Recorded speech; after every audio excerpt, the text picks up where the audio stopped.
A house is ruled by a housewife ands. কথাটা কিন্তু খুব সত্যি কথা। এই ছোট্ট একটা লাইনের মর্ম কিন্তু অনেকটা, যেটা হয়তো আপনারা সকলেই বুঝতে পারেন যারা একটা সংসারকে গড়ে তোলেন। নমস্কার, কেমন আছেন আপনারা সবাই?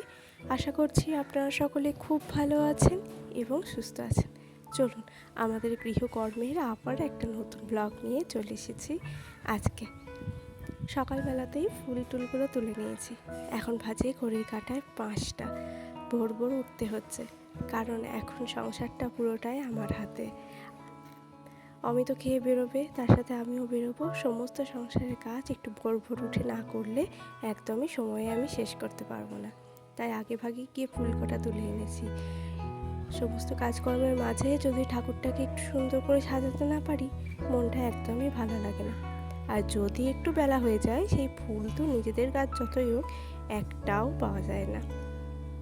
আজকে বেশ অনেক রকমের ফুল পেয়েছি, সেগুলো তো আপনাদের দেখালামই। চলুন এবার রান্না বান্নার দিকে যাই। আগে কাপড় কেচে বাসি কাজকর্মগুলো করে নিয়েছিলাম, তারপরে ফুল তুলতে গেছি। আর তারপরে এসেই আগে ভাত আর একদিকে ডাল সেদ্ধটা বসিয়ে দিয়েছি। ডাল আর একটু ভাজাভুজি হলেই সকালে ওর খাবার দাবার হয়ে যাবে। এত সকালে তো আর বেশি কিছু খেতে ইচ্ছা হয় না, তাই তরকারি পাতি একদমই খাই না। তাই এই কটা দিন যতদিন মা নেই চেষ্টা করেছি সকালের দিকে খুবই হালকা রান্না করার, আর ওই তরকারি পাটিগুলো রাতে করারই চেষ্টা করেছি। তাহলে রাতে আবার সবাই ভালো করে ভাত খেতে পারবে। আর সকালে বাবাও বললেন যে বেশি কিছু রান্না করতে হয় না। তবুও বড় মা আছে, বাবা আছে, আজ আবার যমুনা পিসিরও আসার কথা। তো জমিতেও এখন কাজ হচ্ছে, সেই জন্য উনিও আসবেন। তো সেই কারণে আজকে একটু এই তরকারি, বাঁধাকপির তরকারি করেছিলাম, আর করেছিলাম ডাল, আর তার সাথে একটু ভাজাভুজি করে নিয়েছিলাম। ডালটা আর ভাতটা হয়ে গেলে আর একটা ভাজা যদি হয়ে যায়, আমার আর চিন্তা থাকে না। তরকারিটা আবার একটু আস্তে ধীরে করলেই হয়। আর এখন মোটামুটি সবাই উঠে পড়েছেন, তাই এখন চা বসিয়ে দিয়েছি। এখন আমিও একটু চা খেয়ে নেবো। আর ওদিকে এখন তরকারি, যেটা সমস্ত সবজি দিয়ে তরকারি বসিয়েছি, সেটা এখন কড়াইয়ে বসানো আছে। ওটা ঢাকা চাপা দেওয়া আছে। সবজিগুলো সেদ্ধ হতে হতে আমার চা খাওয়াও হয়ে যাবে। প্রতিটা ওয়ার্কিং ওমেনকেই কিন্তু এইভাবে ক্যালকুলেট করেই চলতে হয়। কোন সময়টায় কি করব, কোন সময়টা নিজের জন্য রাখবো, কোন সময়টা পরিবারের। আমার কোন সময়ে কোন কাজটা করলে আমার সঠিক টাইমে হয়ে যাবে, তারপরে একটু নিজেকে সময় দিতে পারবো। এটা না আমাদের প্রত্যেককেই করে চলতে হয়। প্রথম এই জায়গাগুলো ঠিক ধরতে পারতাম না, কিন্তু এখন শিখে গেছি। এই তরকারিতে একটু পাঁচফোড়ন না দিলে হয় না। আর এই পাঁচফোড়নে চন্দনে মেশানো থাকে না, সেই কারণে একটু কটু থেকে আলাদা চন্দনে মিশিয়ে নিলাম। এটা আমি ফোড়নে দিয়েছি। আর আজকে করব একটু চালতার টক। চালতাটা বেশ কয়েকদিন ধরে কাটা পড়েই আছে, আমার আর করা হয়নি। তো আজকে ভাবছি চালতার টকটা করেই ফেলবো। চালতা তো এখন আর সেইভাবে পাওয়াই যায় না, পাকা চালতা তো পাওয়াই যায় না। তো এই চালতার টকটাই একটু আজকে বসাবো। ওই সর্ষে ফোড়ন দিয়ে একটু টকটক করে নেব। এখন সকালে আর উনুনে ভাত করার সময় আমার হয়ে উঠছে না, সেই কারণে গ্যাসেই ভাত করছি। ওই প্রথমে 1 ফুট দিয়ে রেখে দিই, তারপরে আধ ঘন্টা পরে একটা তরকারি মোটামুটি হয়ে যায়, তখন আবার একটা ফুট দিয়ে নিই। এতে কি হয়, ভাতটা কিন্তু একদম শক্ত শক্ত থাকে, আর গ্যাসটাও একটু কম পড়ে। এখন বসিয়ে দিয়েছি চালতার টক। চালতার টকে একটু কাঁচা লঙ্কা, একটু সর্ষে ফোড়ন দিয়েছি। আর চালতাটাকে প্রথমে নুন হলুদ জলে ভিজিয়ে রেখে দিয়েছিলাম। চালতার তো একটু কষ আছে, সেটা যাতে বেরিয়ে যায়। আর ওই ভাজার মধ্যে করে নিয়েছিলাম একটু পটল ভাজা। মোটামুটি এই দিয়ে অমিতের ভাত খাওয়া হয়ে যাবে। আর ওই যা তরকারি আছে সেসব কিছু বাবা, যমুনা পিসি, বড় মা সবাই মিলেমিশে খেয়ে নেবে।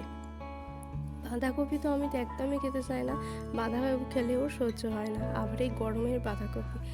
আর ওই একটা ইলিশ মাছের ছোটো মাথা ছিল, সেটা দিয়ে বাঁধাকপিটা করে নিয়েছিলাম, যাতে এই বাঁধাকপি অসময়ে বাঁধাকপির একটা কেমন একটা গন্ধ লাগে, সেটা যাতে আর না লাগে। ইলিশ মাছের গন্ধে গন্ধে খাওয়া হয়ে যাবে। বাঁধাকপিটা না আমি প্রেশারে সেদ্ধ করেছিলাম, একদম গলে গলে গেছে, খেতে খুব একটা ভালো হয়নি। অন্য সময় বাঁধাকপি করলে কড়াইয়েই সেদ্ধ করি, তাতে বেশ বাঁধাকপিটা সুন্দর খেতে লাগে। আর প্রেশারে দিয়েছি তো কেমন গলা গলা হয়ে গেছে। তাও ওই একটা সিটি দিয়েই জাস্ট ভাপটা বের করে দিয়েছিলাম, তবুও এই দশা হয়েছে। সে যাই হোক, প্রত্যেকদিন সব রান্না এখনও পর্যন্ত যে খুব ভালো হয় তা কিন্তু নয়। আবার যেদিন আস্তে ধীরে রান্না করি সেদিনকে আবার সব তরকারি খেতে কিন্তু বেশ ভালো হয়। এটা আমার কমেন্ট না, এটা যারা খায় তারাও বলে। সকাল থেকে কাজের মধ্যে তো এইটুকুই, রান্না বান্না করা, পুজো আচা করা, ঘর দুয়ার পরিষ্কার। কিন্তু সেই কাজটুকুও একটা বিরাট কাজ।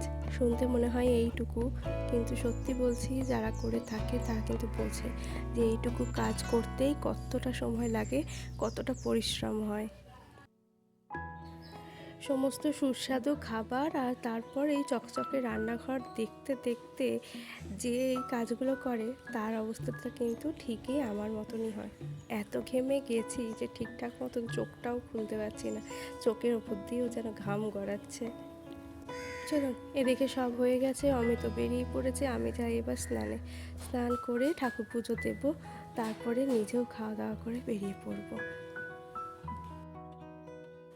এই পিতলের প্রদীপে যখনই তেল রেখে দেওয়া হয়, মানে প্রদীপ তো আর প্রত্যেক দিন মাজা ঘষা করা হয় না, এরকম সবুজ হয়ে যায়, কিন্তু তাতে আবার কোনো সমস্যাও হয় না। প্রদীপের মতনই জ্বলে, কিন্তু আর কি সবুজ হয়ে যায়। আপনাদের তো প্রথমেই দেখিয়েছি আজ অনেক রকমের ফুল পেয়েছি। এই যে মেস্তা জবাটা তখন ফোটেনি, এখন দেখুন ফুটে গেছে। তার সাথে পঞ্চমুখী লাল জবা, পঞ্চমুখী গোলাপি জবা, 2 রকমের অপরাজিতা, সাদা কাঞ্চন, টগর ফুল, চাপ টগরও একটা দুটো আছে, আর এমনি নর্মাল টগর। আজকে এই মেস্তা জবাটাই ঠাকুরের ঘটে দিলাম, একদম গোটা ঘট জুড়ে হয়ে আছে। তো চলুন, আমার আজকের ব্লগটা এখানেই শেষ করছি। সবাই ভালো থাকবেন, সুস্থ থাকবেন, আর ব্লগটা কেমন লাগলো অবশ্যই জানাবেন। আর আমার এই ছোট্ট চ্যানেলটার পাশে থাকবেন। আপনার মূল্যবান একটা মতামত আমাকে অনেকটা সাপোর্ট করে। তো আজকের মতন আসি, প্রদীপের আলোয় মায়ের মুখখানি যেন একদম জ্বলজ্বল করছে। সব শেষে বলে রাখি, গলার অবস্থা এখনও খুব একটা ভালো নয়, এখনও যেন মনে হচ্ছে সর্দি জড়ানো গলাতেই কথা বলছি, একটু মানিয়ে নেবেন।